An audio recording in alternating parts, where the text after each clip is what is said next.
Assalamualaikum warahmatullahi wabarakatuh. Apa kabar teman-teman semua? Hari ini kita ketemu lagi dalam mata kuliah basis data. Nah, pada pertemuan kali ini, setelah kemarin saya sedikit memberikan pengantar tentang basis data pada video sebelumnya, pada kali ini saya akan menjelaskan tentang konsep dasar basis data. Namun, sekali lagi saya ingatkan, perlu teman-teman ketahui bahwa basis data merupakan salah satu komponen terpenting dalam pengembangan sistem informasi atau aplikasi yang berbasis sistem informasi.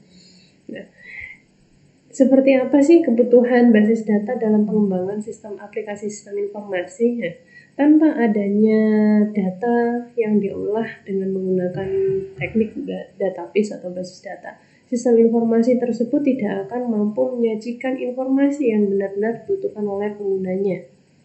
Nah, tanpa adanya data juga, sistem informasi tersebut tidak akan mampu menghasilkan suatu informasi yang dibutuhkan oleh pihak manajemen dalam pengambilan keputusan untuk menentukan bagaimana langkah pengembangan dari bisnis maupun dari organisasi yang sedang dikelola. Sebagai salah satu contohnya, misal suatu sistem informasi akademik yang ada di lingkungan akademik kita, kalau tidak ditunjang dengan data mahasiswa, data mata kuliah, dan data nilai mahasiswa dari hasil mata kuliahnya, mahasiswa sebagai salah satu objek dari peran atau salah satu pengguna sistem informasi, dia tidak akan mungkin dapat menghasilkan atau mendapatkan suatu KRS atau nilai dari hasil belajarnya. Nah, itu salah satu contohnya. Oke, dari sini saya akan menjelaskan konsep dari basis data. Sebenarnya apa sih data itu sehingga kok bisa menghasilkan suatu basis data atau menghasilkan suatu informasi dalam aplikasi sistem informasi. Nah, kita tahu data. Data dalam definisinya merupakan fakta dari yang ada pada dunia nyata. Data ini adalah fakta kejadian yang benar-benar menjadi suatu fakta. Nah, data ini dapat berupa objek maupun suatu kejadian. Dia dapat berupa objek atau kejadian. Pada dunia akademik, semisal contoh kita ambil dalam sistem informasi akademik, apa sih yang dimaksud dengan objek dalam suatu sistem informasi akademik? Nah, di sini ada objeknya dalam sistem informasi akademik. Yang pertama adalah kita kenal ada mahasiswa, kita kenal juga ada dosen, kita kenal juga ada mata kuliah, dan sebagainya. Ini objek pada sistem informasi akademik. Sedangkan kejadian pada lingkup sistem informasi akademik yang dimaksud dengan kejadian adalah transaksi yang terjadi. Contohnya di sini kita ambil registrasi mahasiswa. Ada juga sistem KRS yang dilakukan. Ada juga KHS. Ada lagi pembayaran. Nah, inilah yang dimaksud dengan kejadian, transaksi yang terjadi pada sistem informasi akademik.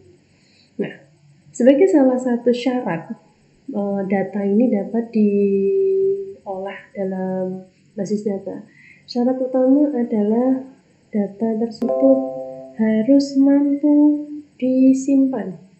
Jadi datanya nanti harus bisa disimpan. Dan syarat selanjutnya adalah datanya harus bisa ditulis atau diolah.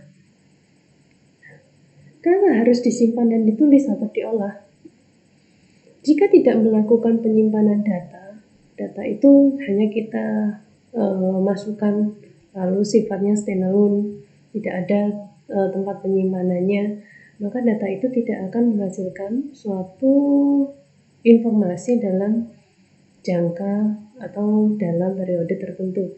Jadi kalau standalone itu sifatnya kita masukkan sekarang, kita run sekarang aplikasinya, datanya akan hilang ketika aplikasinya kita tutup. Tetapi kalau dalam database harus bisa disimpan. Jadi sifatnya adalah volatil.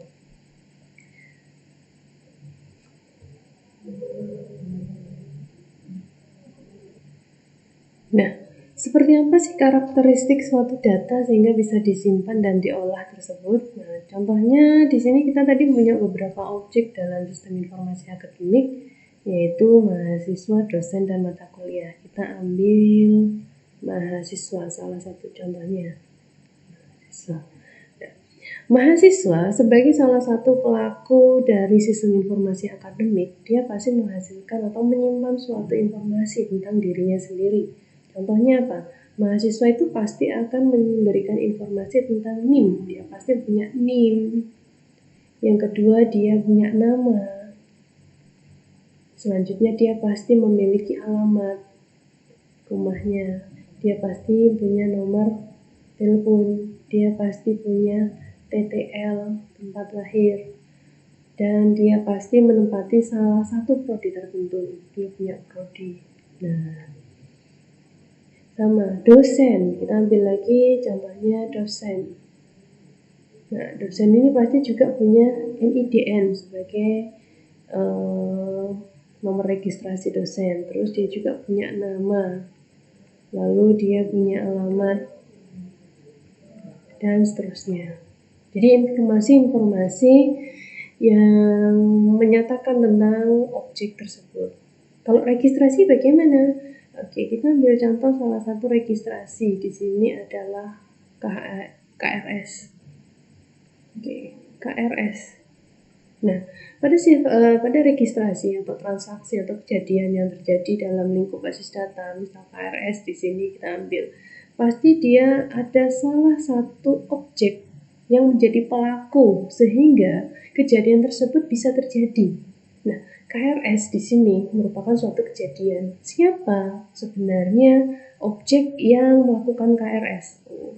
Yang pasti melakukan KRS adalah mahasiswa. Kita ambil salah satu informasi yang paling unik dari mahasiswa. Di sini nanti untuk pertemuan selanjutnya kalian akan kenal dengan istilah kata kunci. Oke, kita ambil misal yang paling unik dari mahasiswa adalah NIM sebagai pelaku kejadian atau pelaku KRS. Lalu dari KRS tersebut pasti ada lagi satu kejadian, misal dia punya kode MK dari mata kuliah. Jadi ada mata kuliah yang diikutin. Terus ada nilainya, terus ada keterangannya, bisa. Nah, bagaimana teman-teman sampai di sini? Jadi kita bisa membedakan ya, basis data itu komponen utamanya adalah data yang berupa fakta. Nah, fakta di sini bisa berupa objek maupun suatu kejadian yang harus bisa disimpan dan diolah atau ditulis. Nah, contoh-contohnya tadi objek kita punya dosen, mahasiswa yang menghasilkan suatu informasi, dan KRS. Nah, KRS ini merupakan suatu kejadian tersebut tidak akan mungkin terjadi ketika tidak ada objeknya. Oke teman-teman, mahasiswa semua, sampai di sini untuk pengenalan konsep dasar dari basis data. Pada next video saya akan menjelaskan tentang bagaimana struktur data ini sehingga data tersebut dapat diolah dengan baik. Cukup sekian dari saya. Wassalamualaikum warahmatullahi wabarakatuh.